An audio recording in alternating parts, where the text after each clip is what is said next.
पण जर चुकीचं केलं असेल तर ते भोगायला पण लागेल. कुणाच्या तरी आड लपू नका. महिला भगिनींचं नाव घेऊन अन्य कुणाचं नाव घेऊन हे संपणारं प्रकरण नाही आहे. कोर्टानं त्यांना जामीन दिला नाही, अटकपूर्व जामीन.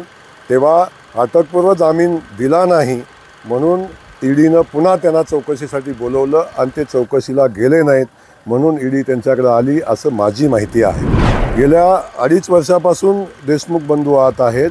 कुठल्याही कोर्टानं त्यांना जामीन दिलेला नाही. इलेक्शन आलं आहे म्हणून बारामतीचा आदेश, इलेक्शन आलं आहे म्हणून फलटणचा आदेश आणि त्यांची सुपारी घेऊन हे जे धंदे चालू आहेत ते मला वाटते तितकेसे योग्य नाहीत आणि त्याच्यात ते यशस्वी होणार नाहीत. गोरगरिबांचे आणि मुलांच्या MBBSला ॲडमिशन देतो म्हणून घेतले, त्याच्यावर ईडीवर 2-2.5 वर्षापूर्वी ईडीमध्ये गुन्हा दाखल झालेला आहे. या देशमुख कुटुंबावर फसवणुकीचे किमान आत्तापर्यंत 147 गुन्हे दाखल आहेत. या षडयंत्रामध्ये फलटणपासून बारामतीपासून सगळी यंत्रणा याच्यामध्ये काम करते. काल जी एक मायनीमध्ये ईडीची कारवाई झाली, देशमुख कुटुंबियांच्या तिथं ईडीचे अधिकारी आले आणि चौकशी केली गेली, पण यामध्ये तिथून असा आरोप केला जातो की ही जे सगळं प्रकरण घडवलं त्यामागं जयकुमार गोरेंचा हात आहे, अशा पद्धतीचा आरोप केला जातो. याविषयी काय सांगतो? नाही, मुळातच जयकुमार गोरेंचा हात कुठं कुठं आहे एकदा तपासायला पाहिजे. परंतु मी आपल्याला सांगेन की ईडीनं या कॉलेजमध्ये बोगस ॲडमिशन, MBBSची परवानगी नसताना बोगस 680 ॲडमिशन दिली. जवळजवळ 120 कोटी रुपये गोरगरिबांचे आणि मुलांच्या MBBSला ॲडमिशन देतो म्हणून घेतले. त्याच्यावर ईडीवर 2-2.5 वर्षापूर्वी ईडीमध्ये गुन्हा दाखल झालेला आहे. त्यामध्ये महादेव देशमुख आणि अप्पासाहेब देशमुख दोघंही आत आहेत. अनेक वेळा जामीन करण्याचा प्रयत्न केला परंतु गुन्हा एवढा गंभीर आहे. अनेक मुलांनी ॲडमिशनसाठी पैसे भरले, ॲडमिशन मिळालं नाही म्हणून काही मुलांनी आत्महत्या केल्या, काही पालकं देशोधडीला लागली, आयुष्याची पुंजी त्या लोकांनी ॲडमिशनसाठी लावली आणि शेकडो विद्यार्थ्यांना फसवलं. आणि ही सगळी ईडीकडे कंप्लेंट झाल्यानंतर ईडीनं त्यांच्यावर कारवाई केली. ही 2.5 वर्षापूर्वी केलेली आहे, आज केलेली नाही. गेल्या 2.5 वर्षापासून देशमुख बंधू आत आहेत. कुठल्याही कोर्टानं त्यांना जामीन दिलेला नाही. संबंधित बाकीची जी लोकं आहेत ज्यांच्या अकाउंटवर पैसे गेलेले आहेत, मनी ट्रेल समोर आलेला आहे, त्या सगळ्यांना ईडीनं नोटीस काढलं होतं. ते तपासाला गेले का नाही गेले याची मला माहिती नाही, परंतु त्यांनी अटकपूर्व जामीन कोर्टामध्ये दाखल केला होता. त्याच्यावरही 3-3.5 महिना हिअरिंग चाललं, चर्चा झाली, परंतु मागच्या 1-1.5 महिन्यापूर्वी तो जामीन त्यांचा फेटाळला गेला. कोर्टानं त्यांना जामीन दिला नाही, अटकपूर्व जामीन. तेव्हा अटकपूर्व जामीन दिला नाही म्हणून ईडीनं पुन्हा त्यांना चौकशीसाठी बोलवलं आणि ते चौकशीला गेले नाहीत म्हणून ईडी त्यांच्याकडे आली असं माझी माहिती आहे. आता या सगळ्या माहिती मी घ्यायचं कारण एवढ्यासाठी आहे की त्या जामीनच्या केसमध्ये आमच्या वकिलानं इंटरव्ह्यू केलं होतं आणि त्याच्यावर हिअरिंग पण झालं होतं म्हणून मला ती माहिती आहे. ईडी का इकडं आली, ईडीनं का त्यांच्यावर कारवाई केली, या सगळ्या गोष्टी ईडीला विचारायला पाहिजेत. पण तरीसुद्धा मी सांगतो की शेकडो कुटुंबाला देशोधडीला लावलं. या संदर्भात मुंबईच्या आझाद मैदानावर विद्यार्थी उपोषणाला बसले, विधानसभेमध्ये त्याच्यावर चर्चा झाली, सातारच्या कलेक्टर ऑफिसमध्ये त्या चर्चा झाली. याच्यावर सुप्रीम कोर्टानं बोगस ॲडमिशन केली म्हणून शासनाला आणि कॉलेजला 20 कोटी रुपयाचा दंड केला.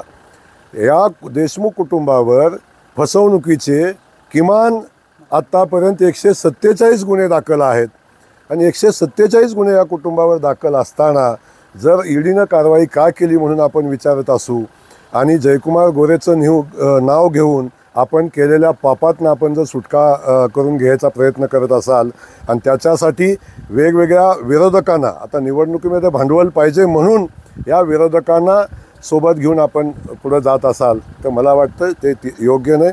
ईडीनं ईडीचं काम केलेलं आहे. ज्यांनी भ्रष्टाचार केलेला आहे त्यांना त्याचं पाप फेडायला लागेल, त्यांना त्यातनं पुढं जायला लागेल. आणि जयकुमार गोरेच्या बाबतीत जो विषय घेतला जातो, कोविडच्या पेशंटच्या उपचाराच्या बाबतीतला विषय घेतला जातो, त्या बाबतीतही मी ठामपणे सांगेन की जयकुमार गोरेनं ज्यावेळी कोविडवर कुठल्याही हॉस्पिटलमध्ये उपचार होत नव्हते, ज्यावेळी पेशंटला बेड मिळत नव्हते, पेशंट जीव वाचवण्यासाठी धडपडत होते, त्यावेळी त्या हॉस्पिटलमध्ये बंद पडलेलं हॉस्पिटल चालू केलं आणि जयकुमार गोरेनं त्या हॉस्पिटल चालू करण्यासाठी स्वतःच्या अकाउंटवरनं कर्ज खात्यावरनं काढून पैसे त्या हॉस्पिटलला लावले आणि किमान 2200 रुग्णांच्यावरती तो उपचार केले. त्यातल्या अनेक शेकडो रुग्णांचे जीव वाचवले. 3.5 कोटी रुपये त्या रुग्णालयामध्ये जवळजवळ खर्च जयकुमार गोरेनं केला. त्यातले अनेक लोकांचे पैसे अजून पण देणं आहे. आणि त्यावेळी काही लोकांना कोविडच्या मधल्या काही लोकांना महात्मा फुले जन आरोग्य योजनेचे काही पैसे मिळाले. 584 पेशंटचे पैसे माझ्या अकाउंटला जमा झाले संस्थेच्या. त्या संस्थेच्या अकाउंटला जमा झालेल्या ची अमाऊंट 1 कोटी साधारण 56 लाखाच्या आसपासची अमाऊंट आहे. आणि त्या अमाऊंट आल्यानंतर ज्या कोविडच्या देणं होतं त्या ती देणी त्यातनं दिली गेली. हे सगळं क्लिअर आहे.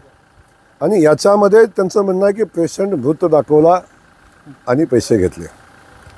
ज्या 584 पेशंटचे पैसे मिळाले त्या 2 नावं त्यांनी जे 200 तर नावं नाहीतच त्यांच्याकडे, पण 37 नावं आहेत. त्यातली 2 नावं आहेत. एक आता मी ज्या गावात उभा राहिलो ते पांगरी गावचा पेशंट आहे. त्याच्या घरी जाऊन विचारा त्याचा उपचार झाले का नाही, तो ॲडमिट होता का नाही किंवा काय. आणि दुसराही पेशंट आहे त्याचंही विचारून घ्या. 18 दिवस तो पेशंट दवाखान्यात ॲडमिट होता, त्याच्यावर उपचार केले.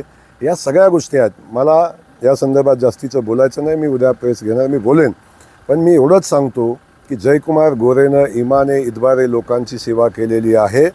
200 तर सोडा, 35 तर सोडा, पण एकाही पेशंटचे जर जयकुमार गोरेनं मृत पेशंटचे पैसे घेतले असतील तर कोर्ट किंवा पोलीस जे सजा देईल ते जयकुमार गोरे घ्यायला तयार आहे. पण याचा सखोल तपास झाला पाहिजे. आत्तापर्यंत महात्मा फुले योजनेचा जी योजना आहे त्या योजनेचा लॉगिन ID कुणाकडे होता, ते योजनेचा आरोग्यमित्र कोण होता, कुठलीही संस्था, कुठल्याही संस्थेचा चेअरमन हे कधीही ते डॉक्युमेंट भरत नाही. तर त्या ठिकाणी नेमलेले जे लोक असतात त्यामध्ये आरोग्यमित्र सगळ्यात महत्त्वाचा पार्ट आहे. तो आरोग्यमित्र इन्शुरन्स कंपनीचा माणूस असतो. प्रत्येक डॉक्युमेंट व्हेरीफाय केल्याशिवाय तो अपलोडच करत नाही. पेशंट आला आहे का नाही हे बघण्याची त्याची जबाबदारी असते. पेशंटवर उपचार झाले का नाही हे बघण्याची आरोग्यमित्राची जबाबदारी असते. आणि ज्याकडे त्या हॉस्पिटलचा लॉगिन ID आहे, मी तुम्हाला जबाबदारीनं सांगतो, ज्यांनी कंप्लेंट केलेली आहे, जे कोर्टात गेलेले आहेत त्यांच्या बंधूकडेच त्याचा लॉगिन ID आज पण आहे. आणि तो लॉगिन ID असल्याशिवाय कुठलाही डॉक्युमेंट अपलोड करता येत नाही आणि त्या योजनेच्या कुठल्याही सिस्टममध्ये जाता येत नाही.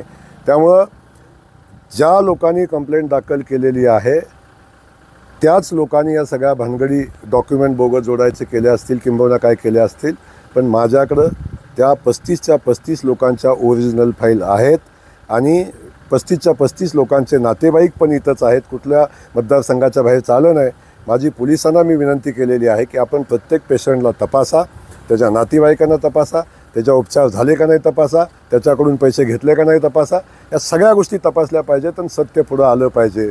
इलेक्शन आलं आहे म्हणून बारामतीचा आदेश, इलेक्शन आलं आहे म्हणून फलटणचा आदेश आणि त्यांची सुपारी घेऊन हे जे धंदे चालू आहेत ते मला वाटते तितकेसे योग्य नाहीत आणि त्याच्यात ते यशस्वी होणार नाहीत. मी खात्रीनं सांगतो हे सगळं प्रकरण बॅकफायर होईल आणि ज्यांनी पिटिशन दाखल केलं आहे त्यांनाच याची सजा भोगायला लागेल. त्यांनी जे उद्योग केलेले आहेत ते त्यांची सजा त्यांनाच भोगायला लागेल हे मी जबाबदारीनं सांगतो. आजपर्यंत मी एवढंच होतं की प्रत्येक वेळी मी जाऊ द्या ह्या हिशोबानं पुढं जात होतो. प्रत्येक वेळी म्हणत होतो कुणाच्या नादी लागत बसता यांची किती क्षमता आहे आणि अशा लोकांच्या नादी लागून आपण आपला वेळ वाया घालवू नये ही माझी भूमिका होती. पण शेवटी वेळ आली की ज्याला जशाच तसं उत्तर द्यायला लागेल, जे घडलं आहे ते लोकांच्या समोर आणायला लागेल. आणि मी सांगतो की मी कुठल्याही चौकशीला सामोरं जायला तयार आहे. जेव्हा मी काय केलंच नाही तेव्हा मला कुणाच्या सर्टिफिकेटची आवश्यकता असायचं कारण नाही. पण मी सगळं सांगतो की हे सगळं राजकीय षडयंत्र आहे. या षडयंत्रामध्ये फलटणपासून बारामतीपासून सगळी यंत्रणा याच्यामध्ये काम करते. आता त्यांना एवढाच उद्देश आहे की अख्ख्या 3 जिल्ह्यामध्ये शरद पवारांना ओपन विरोध करणारा एकच माणूस आहे, जयकुमार गोरे. आणि त्या जयकुमार गोरेला राजकारणातून संपवण्यासाठी आजपर्यंत अशा अनेक केसेस दाखल माझ्यावर झालेले आहेत. निवडणूक आली आणि माझ्यावर केस दाखल झाली नाही असं आजपर्यंत कधीही घडलं नाही. या सगळ्या केसेसची मला सवय आहे कारण आता निवडणूक आलेली आहे. त्यामुळे या सगळ्या प्रकरणाला तपास झाला पाहिजे आणि त्याच्यावर कारवाई झाली पाहिजे. आणि ईडीला मला विचारण्यापेक्षा ईडीला विचारा आणि मला विचारण्यापेक्षा त्यांना विचारा की आपण 680 विद्यार्थ्यांचे पैसे 122 कोटी घेतले, ते कुणाच्या डिग्रीत गेले, कुणाच्या मोटरसायकलच्या शोरूममध्ये गेले, कुणाच्या कुठल्या कंपनीत गेले, कुणाच्या क्रशरच्या अकाउंटमध्ये गेले. आता हे सगळे अकाउंटमध्ये कोट्यावधी रुपये गेलेले आहेत, त्यांना कुणी विचारायचं नाही. या सगळ्या गोष्टी आपण बघितल्या पाहिजेत आणि आपलं पाप लपवण्यासाठी कुठले तरी कुभांड रचून आणि कुणाचं तर नाव घेऊन आपलं पाप लपवता येणार नाही. या संदर्भात सत्य समोर येईल. आता एक तुम्हाला सांगतो की कॉलेजचा चेअरमन मी 2-3 वर्षापासून आहे. कॉलेजवर 100% ताबा त्यांचा आहे, हॉस्पिटलवर ताबा 100% त्यांचा आहे, सगळे डॉक्युमेंट त्यांच्या ताब्यात आहेत, सगळंच त्यांच्या ताब्यात आहे. आता ईडीनं कुठलं डॉक्युमेंट मागितलं आहे किंवा ईडीनं दीपक देशमुखांच्या दाव्यातलं मागितलं का आणि कुठलं मागितलं या संदर्भात ईडीना आणि त्यांना माहिती आहे. पण मी एवढं जबाबदारीनं सांगेन की कुणावरच अन्याय झाला नाही पाहिजे. मग ते देशमुख कुटुंबाने चुकीचं केलं नसेल तर त्यांच्यावरही नाही झाला पाहिजे, पण जर चुकीचं केलं असेल तर ते भोगायला पण लागेल. कुणाच्या तरी आड लपू नका. महिला भगिनीचं नाव घेऊन अन्य कुणाचं नाव घेऊन हे संपणारं प्रकरण नाही आहे. अशा अनेक महिला भगिनी या कॉलेजवर 8-8, 10-10, 15-15 दिवस रडत दारात बसलेल्या आहेत की माझं 55 लाख दे, माझा 20 लाख द्या, माझा 50 लाख द्या, मी कर्ज काढून दिलं आहे, बँकेची लोकं आहे, माझ्या मुलांना आत्महत्या केली. अनेक महिलांनी याच कॉलेजवर येऊन अंगावर पेट्रोल ओतून घेतलं आहे आणि पेटवून घ्यायचा प्रयत्न केला आहे आपल्या दिलेल्या पैसे माघारी मागण्यासाठी. याचाही विचार केला पाहिजे. आज जे नेते बसले होते त्यांनी आझाद मैदानावर बसलेले विद्यार्थी त्यांना दिसले नाहीत त्यांना. कलेक्टर ऑफिस पुढे बसलेले विद्यार्थी दिसले नाहीत. हे सगळं मीडियाला पण माहिती आहे, मी सांगायची काय आवश्यकता आहे. ह्या सगळ्या बातम्या सगळ्या चॅनलवर लागून गेलेल्या बातम्या आहेत. ही सगळी प्रकरणात त्या चौकशाही झालेल्या आहेत. त्यामुळे याची चौकशी ईडीनं केलेली आहे. आणि मग एवढं सगळं व्यवस्थित असेल तर का 2.5 वर्षापासून जामीन देत नाही कोर्ट. आता तुम्ही कोर्टात माझ्या विरोधात गेलाय, कोर्टानं माझ्या विरोधात गुन्हा दाखल करून घ्या म्हणून सांगितलं तर माझी तयारी आहे ना समोर जायची. चिंता करायचं काम नाही आणि कर नाही त्याला डर असायचं काय कारण नाही. आवाज माणदेशाचा, माणदेशातील प्रत्येकाचा. माणदेश प्राईम सबस्क्राईब करा आणि अपडेट रहा. नवीन व्हिडिओच्या नोटिफिकेशनसाठी बेल आयकॉनचं बटन दाबा. धन्यवाद.